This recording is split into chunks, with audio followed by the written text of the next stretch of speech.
Okay, so part one of this video covered everything up to part C, right? We answered up to question 7 last class.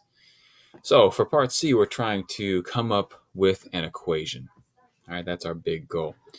So first thing, all right, we want to think about what's the energy at 2 different points in our little roller coaster setup. What's our energy at point A and energy at point C? Total energy.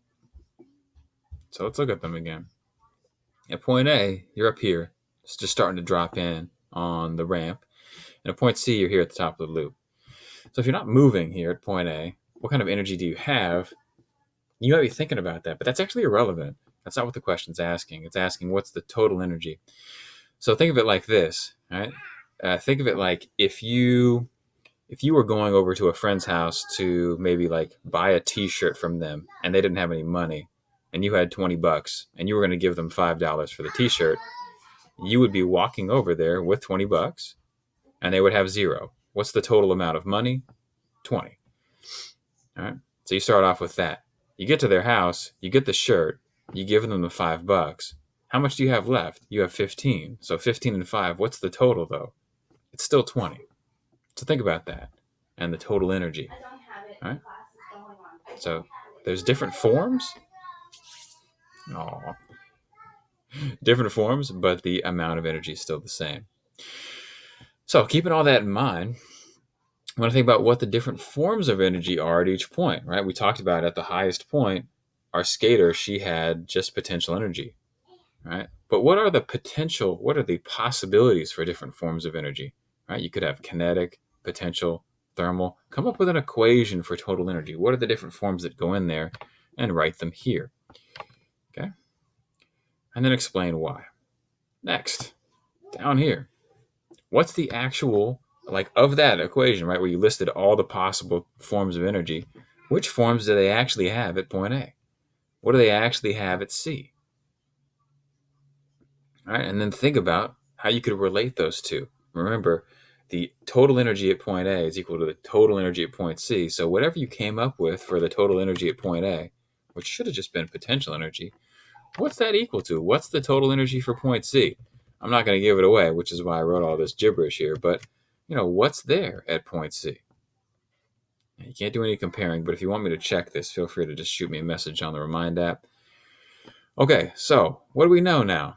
Well, we know that, say, for a pendulum like this at its highest point, right? A pendulum swings and then stops before coming back the other way.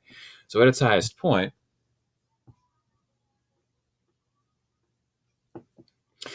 it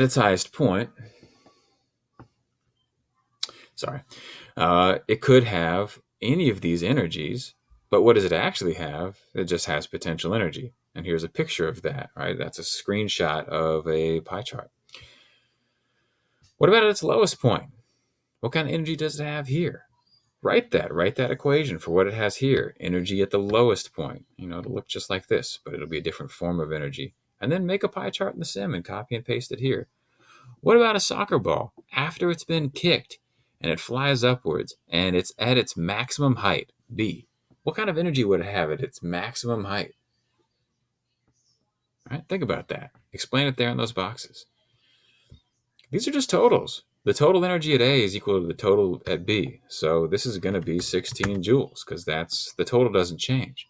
But how much is kinetic energy now? It was all potential before, but when it swings down to point B, what's left? We've lost some energy to thermal energy. How much is left? All right, so keep that in mind. Solve the rest of these. You're really just kind of finding out what's missing, keeping in mind that the total energy never changes. And then for these, you're thinking about what would actually happen on ramps and roller coasters and tracks and things like that.